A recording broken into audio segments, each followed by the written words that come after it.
Praise అలాడ్ ప్రియ దేవుని బిడలారా, మరి ఉదయకాల సమయంలో మేల్కొన్నారా? మేల్కొన్నట్లయితే మరి రాత్రంతా కాచి కాపాడిన దేవాతి దేవునికి కృతజ్ఞతాస్తుతులు తెలుపుచు, మరి రోజు ఒక వాగ్దానాన్ని చదివి ఆయన నామమును స్తుతించి మన దినాన్ని ప్రారంభించినట్లయితే మనకెంతో ఆశీర్వాదకరం. మరి ఈరోజు మన కొరకు ఏర్పాటు చేయబడిన వాగ్దానము, నీవు తిరిగి నా ప్రజలకు అధిపతి అయిన హిజ్కియా యొద్దకు పోయి అతనితో ఇట్లనము, నీ పితరుడైన దావీదునకు దేవుడగు యెహోవా నీకు సెలవిచ్చినదేమనగా, నీవు కన్నీళ్లు విడుచుట చూచితిని, నీ ప్రార్థన నేను అంగీకరించి ఉన్నాను, నేను నిన్ను బాగు చేసేదను. ఆమెన్.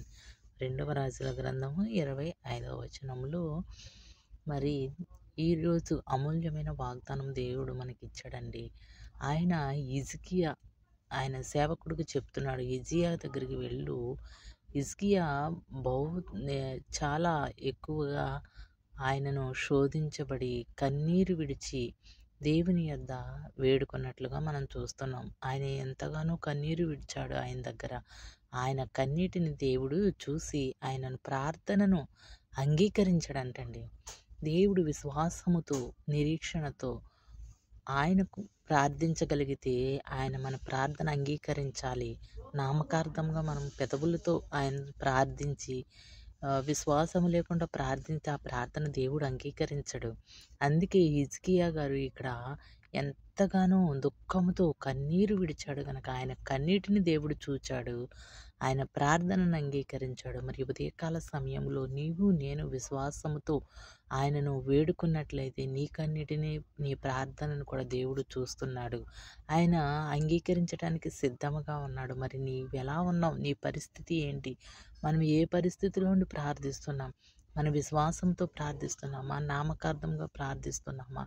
ఇంకా రక్షణ లేకుండా ప్రార్థిస్తున్నామేమో. మనల్ని మనం పరీక్షించుకుని, ఒకవేళ ఇంతవరకు నీవు రక్షించబడలేకపోతే రక్షణ పొంది ఆయనను స్తుతించి ఆయన యందు నమ్మకము విశ్వాసముతో మనం ముందడుగు వేయగలిగితే, కన్నీరు కార్చగలిగితే నీ కన్నీటి ప్రార్థన వ్యర్థము కానివ్వడు. దేవుడు నీ కన్నీటిని చూస్తున్నాడు. నీ ప్రార్థనను అంగీకరించడానికి ఉదయకాల సమయంలో నీ ఇంటిలోనికి వచ్చాడు. ప్రియ తల్లి చెల్లి, నీవు ప్రార్థించి చూడు, ఆయన పాదాలను పట్టుకుని చూడు, నీ జీవితాన్ని ఆయన మార్చనున్నాడు. నీ కుటుంబ స్థితిగతులను ఆయన మార్చనున్నాడు. కనుక ప్రార్థిద్దాం. ఈ ఉదయకాల సమయంలో ప్రార్థన.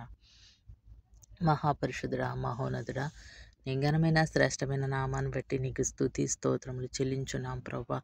అయ్యా, ఈ ఉదయకాల సమయంలో నీవు నాతో మాట్లాడటానికి నీవు సిద్ధంగా ఉన్నావు. మా ప్రార్థనను అంగీకరించడానికి నీవు సిద్ధంగా ఉన్నావు. కానీ ప్రభా, మేము ప్రార్థించలేకపోతున్నామేమో. ఎన్నో కుటుంబాల్లో ప్రార్థించలేకపోతున్నారేమో. ఉదయకాల సమయంలో ప్రతి ఒక్కరూ ప్రార్థించగలిగే శక్తిని వారికి దయచేయండి అయ్యా. అయానికి స్తోత్రములు ప్రభా. ఉదయకాల సమయంలో ప్రతి ఒక్క కుటుంబాన్ని మీరు దర్శించండి నైనా. అలాగే ప్రభా నైనా ప్రయాణం చేస్తున్న బిడ్డల కొరకు ప్రార్థిస్తున్నాం అయ్యా. వారి ప్రయాణాల్లో మీరు తోడుగా ఉండండి అయ్యా. విమానాల్లోనూ, కారుల్లోనూ, వాహనాల్లోనూ ప్రభా, ఎక్కడ చూసినా భయంకరమైన పరిస్థితులు నా తండ్రి. విమానాలు కూలిపోయి ఎంతోమంది చనిపోతున్నారయ్యా. అయ్యా, నీ యందు భయభక్తులు గల వారికి ప్రభా ఏ హాని జరగదంటున్నావు. నీ కాపుదల భద్రత ఉంచమని అడుగుచున్నాను ప్రభా. ప్రతి ఒక్కరిని మీరు కాచి కాపాడండి. వారి ప్రయాణాల్లో తోడుగా ఉండండి నాయన. మీరు జ్ఞాపకం చేసుకోండి ప్రభా. నీ స్తోత్రం. హాస్పిటల్లో ఎమర్జెన్సీలో ఉన్న బిడ్డలు మీరు జ్ఞాపకం చేసుకోండి. నీ గాయపడిన హస్తమేసి ముట్టి స్వస్థపరచమని అడుగుచున్నాను. ప్రతి ఒక్క కుటుంబంలో శాంతి సమాధానమును దయచేయమని అడుగుచున్నాను ప్రభా. అయ్యా, నిన్ను నమ్మిన వారిని విడిచిపెట్టే దేవుడు కాదు ప్రభా. నీ అందు విశ్వాసంతో ప్రార్థించి కన్నీళ్లు విడితే మా ప్రార్థనను అంగీకరిస్తానంటున్నావు తండ్రి. ఉదయకాల సమయంలో ప్రతి ఒక్కరు ఎవరి కుటుంబంలో అయితే శాంతి సమాధానం లేదు, వారి కుటుంబంలో శాంతి సమాధానం దయచేసి ఈ చిన్ని ప్రార్థన సన్నిధిలో ముద్రించి భద్రపరచుకోనమని యేసు నామమున అడుగుచున్నాం తండ్రి. ఆమేన్. ఆమేన్.